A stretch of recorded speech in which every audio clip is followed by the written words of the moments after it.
What's up, Geminites? It's your boy Gem Mint. We're here to revisit Jonathan Hickman's Secret Wars from 2015, so stay tuned.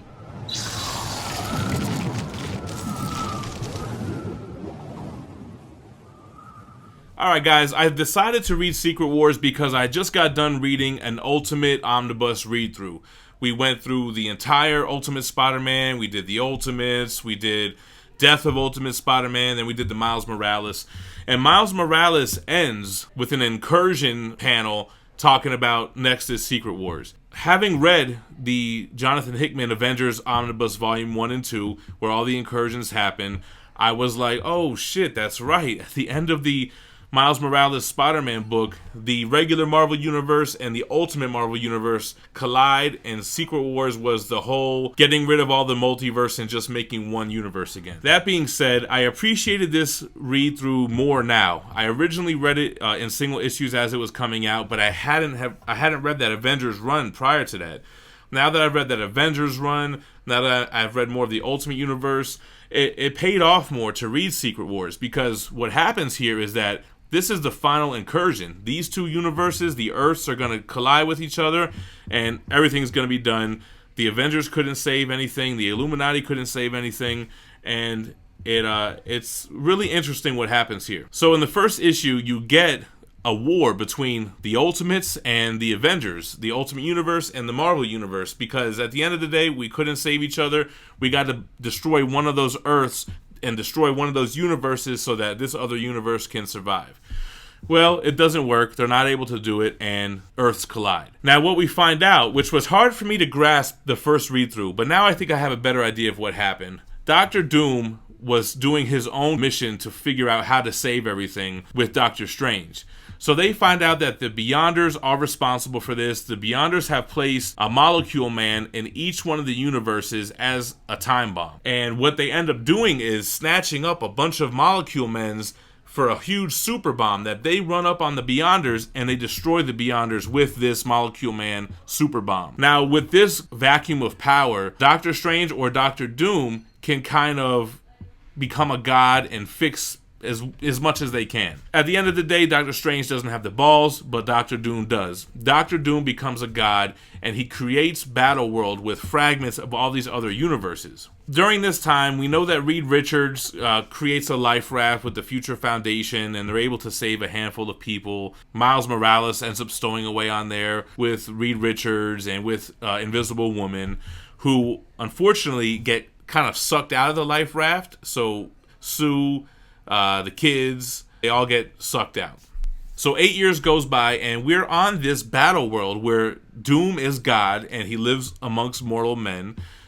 He's married to Sue Strange, who doesn't remember anything from the previous life.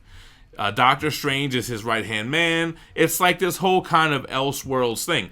But really, this is the current Marvel Universe at the time. This is all really happening. We come to find out that the secret to Dr. Doom's power actually lies in the core of Battle World, which is a battery, which is the Molecule Man. It's really cool the way that they have Battle World set up. Like, you have on the outside of the walls to, New Latveria, you have all like the Marvel Zombies universe. And then you have like a whole Planet Hulk kind of area that's all Hulks. Then you have the Thors, which is actually Dr. Doom's military, and they're able to create multiple Mjolnirs and multiple Thors that are his enforcers. The life raft is discovered, and we're living in this kind of world where to denounce Doom or to go against Doom is like to a slight against God. So it's not done. Everybody's allegiance is to him, and he really did save everybody. But the life raft is found. Thanos and them get out. They start killing Thors. Reed Richards gets out, he finds Doom, and of course, there's a battle. At the end of the day, they run up on Molecule Man. Reed Richards figures out the source of Doom's power, and you get one of the stupidest scenes in comic books ever, where they've been on Battle World for 3 weeks, and anytime Doom goes to Molecule Man, he's always hungry. He's a battery. He craves power, right? And he's always hungry. He never has food for him. But Miles says, oh yeah, I have this cheeseburger in my pocket. It's been there for about 3 weeks. What? A cheeseburger in your pocket for 3 weeks? Like, dog, I can live with the fact that you were bitten by a radioactive spider and you have spider powers and you're the second one to have them, but cheeseburger in your pocket for 3 weeks? Bro, Come on, man. Who does that? They should have made it like, I don't know, like a Nutri-Grain bar or something like that, or give them like a protein bar, something more realistic than a cheeseburger. Anyway, Reed goes against Doom. Of course, Reed wins. And the way that this ends is that Reed Richards and his family are explorers, adventurers, astronauts, that kind of thing. They're not really superheroes.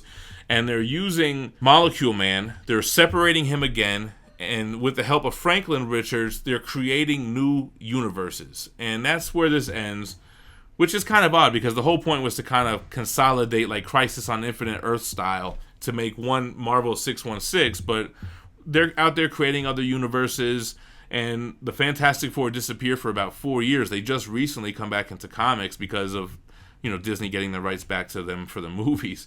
So that run's kind of fun because it picks up like right where this left off. But it's cool to see kind of Reed Richards and Fantastic Four being so important to the backbone of the Marvel Universe, which is kind of like homage to what they really are. Like, if it wasn't for the Fantastic Four, there wouldn't be a Marvel Universe. There wouldn't be a Marvel Cosmic Universe as we know it, because all that was created in the Fantastic Four run in the 60s.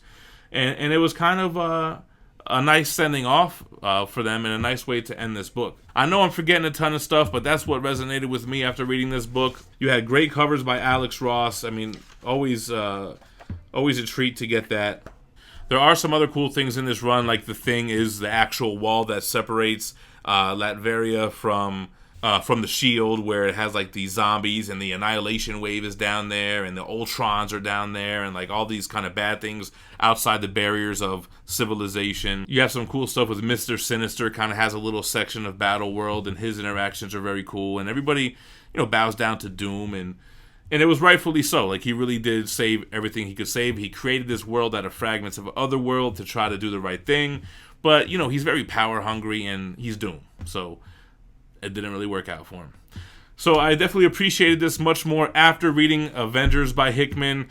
I don't know if there was other big events in the Ultimate Universe besides the ending of the Miles Morales run that kind of led up to this, but I didn't really find it was necessary if there was or if there wasn't. I don't know how they're going to adapt this to a big Phase 5 MCU movie. I don't know how they would do that unless they get hustling on Phase 4 and Phase 5 setting up. I don't even know what they would set up. Different multiverses? I guess Doctor Strange has Multiverse of Madness coming out, so that could be the case. They got to start getting cracking on Doctor Doom, Fantastic Four, so I guess they are really building toward that. Let me know what you think about Jonathan Hickman's Secret Wars in the comments below. Make sure to drop that like. Make sure to subscribe to the channel for more daily content, which includes comic book reviews. Sometimes we do older books, but we do new comic book day reviews as well.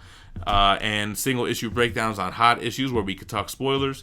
And if you're not one of our members, hit that join next to the subscribe button under this video and consider joining our membership, because we have 3 different perks with all kinds of nice dope stuff that helps support the channel as well. But thanks for watching. Stay minty fresh. Peace.